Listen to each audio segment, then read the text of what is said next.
Hi friends, எல்லோருக்கும் வணக்கம். எல்லோரும் எப்படி இருக்கீங்க? நல்லா இருக்கீங்களா? இன்றைக்கி அந்த கதையோட அடுத்த பகுதி தான் பார்க்க போகிறோம். அதுக்கு முன்னாடி நீங்கள் செய்ய வேண்டிய விஷயம் என்ன அப்படின்னு கேட்டிங்கன்னா, மறக்காமல் நம்ம சேனலை சப்ஸ்கிரைப் பண்ணிக்கோங்க. கீழே இருக்க பெல் பட்டனையும் கிளிக் பண்ணுங்கள். அப்போ தான் நான் போடுற வீடியோஸ் எல்லாமே உடனுக்குடனே உங்களுக்கு நோட்டிஃபிகேஷன் வரும். ஸோ மறக்காமல் சேனலை சப்ஸ்கிரைப் பண்ணிவிட்டு வீடியோ பாருங்கள் ஃப்ரெண்ட்ஸ். வாங்க நம்ம கதைக்குள்ளே போகலாம். நான் அக்கா கிட்டே இது மாதிரி இந்த விஷயத்துலலாம் நீ இனிமேல் இது பண்ணாதக்கா அப்படிங்கிற மாதிரி நான் சொல்லிட்டேன். அதுக்கு அவங்க சொன்னாங்க, இது மாதிரி ஏன் இப்படிலாம் நீ பேசிக்கிட்டு இருக்க?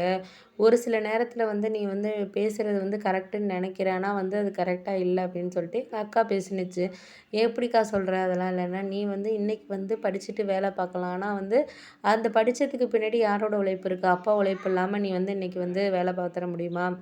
இன்றைக்கி அவர் ஒரு மாப்பிள்ளை பார்க்குறாரு அப்படின்ட்டு நீ அது வேண்டாங்கிற. அவருக்கு அப்போனா என்ன ஒரு மரியாதை இருக்குது? இல்லைப்பா பார்ப்போம் பண்ணுவோன்னு சொல்லாமல் ஒரு பொறுமையாக எதுவுமே பேச மாட்டேங்கிற. நீ பொறுமையாக பேசாமல் தேவையில்லாத விஷயங்களை நீ எதுக்கு இது பண்ணிக்கிட்டு இருக்க அப்படின்னோடனே, எனக்கு தேவையில்லாத விஷயங்கள்லாம் உங்களுக்கு தோணுது. ஆனால் எனக்கு ஒரு சில நேரங்களில் என்னால் இது சமாளிக்க முடியலை அப்படிங்கிறது தான் எனக்கு ஒரு இதாக இருக்குக்கா அப்படின்னோடனே, சரி முடிஞ்ச வரைக்கும் நான் சொல்கிறத நீ கேளு. எதுக்குமே கொஞ்சம் மனசு நம்மளுக்கு எந்த ஒரு இதுலேயுமே இருக்கணும். அதுதான் நம்மளுக்கு முக்கியமான ஒரு விஷயமா இருக்குது.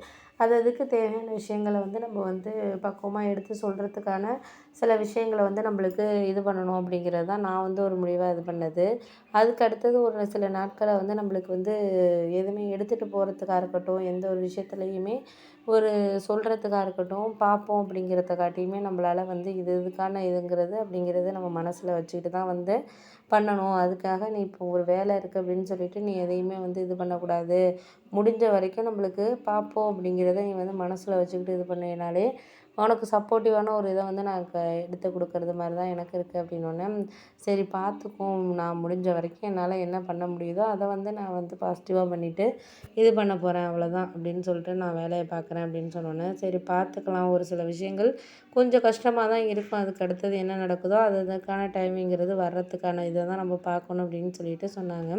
நான் அதுக்கப்புறம் ஒரு 2, 3 நாள் ஆகட்டும், நம்ம பார்த்து இது பண்ணிக்குவோம். இப்போதைக்கு இருக்கிற விஷயத்த நம்ம முடிஞ்ச வரைக்கும் நம்மளுக்கு எதுக்கு இது கரெக்டான வேவோ அதை நம்ம யோசித்து இது பண்ணணும் அப்படின்னோடனே, அதெல்லாம் நாங்கள் சரியான ஒரு இதில் தான் நான் இது பண்ணிக்கிறேன். எனக்கு எல்லாமே தெரியும் அப்படிங்கிறது தான் இருக்குது அப்படின்னோடனே, தெரியும் தெரியும் எல்லாமே ஒரு விஷயத்த தெரிஞ்சு தான் நம்ம முன்னேற்பாடாக போகிறோம், பண்ணுறோம், செய்கிறோம். அதுக்கான இதுங்கிறது நம்மளுக்கு அமையணும். அது அமைஞ்சால் மட்டும்தானே நம்ம இது பண்ண முடியும் அப்படின்ட்டு, நீ எதுக்கு அதுக்கு முன்னாடியே அப்பாவை எதிர்த்து பேசுகிற? அப்பா என்கிட்ட சொல்லிவிட்டு ரொம்ப வருத்தப்படுறாரு. நான் எவ்வளோ கஷ்டப்பட்டு நான் ஆட்டோ ஓட்டி தானம்மா அந்த பொண்ணை படிக்க வச்சேன். உன்னை கூட படிக்க வைக்கல, இவளை படிக்க வச்சேன். இன்றைக்கி நல்ல கம்பெனியில் வேலை பார்க்குறா, எனக்கு பெருமையாக தான் இருக்குது. இருந்தாலும் நம்மளுக்குன்ட்டு அப்போ கஷ்டப்பட்டப்போ நம்மளுக்கு என்னோடய ஃப்ரெண்டு தானே உதவி பண்ணான், எல்லாமே செஞ்சான். அவன் பையனை கல்யாணம் பண்ணிக்கிறதுல இந்த பொண்ணுக்கு என்ன இது இருக்குது? அவனும் நல்ல கம்பெனியில் வேலை பார்க்குற பையன் தான், ரொம்பவே நல்ல பையன். அவனை மாதிரி ஒரு பையன் கிடைக்கிறதுக்கு நம்மலாம் கொடுத்து வச்சுருக்கணும். அந்த மாதிரி ஒரு மாப்பிள்ளை கிடைக்கிறதுக்கு ஒன்றை தான் அவசரப்பட்டு நான் கல்யாணம் பண்ணி கொடுத்துட்டேன். பையன் நல்ல பையனாக இருந்தாலும் அந்த அளவுக்கு நீ வசதி இதுலலாம் கஷ்டப்பட்டுக்கிட்டு இருக்கேன். நான் ஏதோ என்னால் முடிஞ்சதை பண்ணிக்கிட்டு இருக்கேன். ஆனால் உன் தங்கச்சிங்கிறது அவளும் நல்லா சம்பாதிக்கிறா, இந்த பையனும் நல்லா சம்பாதிக்கிற பையன் தான். வீடு, இடம் எல்லாமே இருக்குது.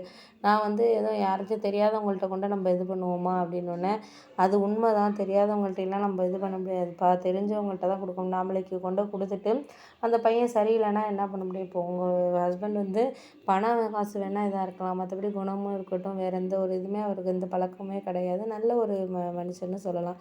அப்படி இருக்கிறப்போ இந்த ஒரு விஷயத்த நீ கொஞ்ச நாச்சும் இது பண்ணி பார்க்கணும் அப்படிங்கிறது தான் நான் நினைக்கிறேம்மா அப்படின்னோடனே, அதெல்லாம் எனக்கு சரியாக புரியுதுப்பா, புரியாமல் கிடையாது. எதுவுமே புரிஞ்சாலுமே ஒரு சில விஷயங்களை நம்மளுக்கு அடுத்தடுத்த இதில் கொண்டுட்டு போகிறதுக்கான இதுங்கிறது இவளுக்கு இன்னும் ஒரு பக்குவம் இல்லை. படிச்சிருக்கா, வேலை பார்த்துருக்கா, எல்லாமே ஓகே தான். ஆனால் யாருக்கிட்ட எப்படி பேசணுங்கிறது தெரியலை. நான் அவளுக்கு எல்லாமே புரிய வைக்கிறேன், நீங்கள் ஒன்றும் கவலைப்படாதீங்கப்பா அப்படின்னோடனே, எனக்கு ஏதோ புரிய வைமா, அந்த பொண்ணு ஏதோ விளையாட்டாக நினச்சிக்கிட்டு எல்லாத்தையும் பண்ணிக்கிட்டு இருக்கு. ஆனால் போக போக தான் வாழ்க்கையில் ஒரு இடத்துக்கு போய் ஒருத்தரை கல்யாணம் பண்ணி அங்கெல்லாம் இது பண்ணுறப்ப தான் அதோட நாங்களும் உங்கள் அம்மாலாம் எவ்வளோ ஒரு கஷ்டப்பட்டோங்கிறது அப்புறம் தான் அந்த பொண்ணுக்கு தெரியும். அந்த பொண்ணு ஒரு குழந்தைக்கு தாயாகிறப்ப தான் அந்த ஒரு கஷ்டங்கிறது தெரியும். இப்போதைக்கு எதுவும் தெரியாதுமா அப்படின்னோடனே, சரி விடுங்கப்பா, நீங்கள் எதுக்கு அதையே பேசி உங்களுக்கே ஏற்கனவே ப்ரெஷர் இருக்குது, நீங்கள் தேவையில்லாமல் மனசை போட்டு இது பண்ணிகிட்டு இருக்க தேவையில்ல. அவள் வந்து என்னாச்சும் பண்ணிட்டு போகிறா, நீங்கள் அதை விடுங்க, அதை விட்டுட்டு வேலையை பாருங்கப்பா அப்படின்னோடனே, இல்லைம்மா என்னால் வந்து அந்த பொண்ணு பேசினதை வந்து என்னால் வந்து ஏற்றுக்கவே முடியலம்மா, நீங்கள் இந்த விஷயத்தெல்லாம் தலையிடாதீங்கிற மாதிரி அது பேசுது. அப்போனா வந்து நான் யாரோ தானம்மா அப்படின்னோடனே, நீங்கள் அதெல்லாம் நான் சொல்லி புரிய வைக்கிறேன், நீங்கள் ஒன்றும் கவலைப்படாதீங்க, இருங்க நான் பார்த்துக்கிட்டு என்னன்ட்டு நான் ஃபோன் அடிக்கிறேன்ப்பா, கொஞ்சம் வேலையாக வெளியில் போகிறேன் அப்படின்னேன்.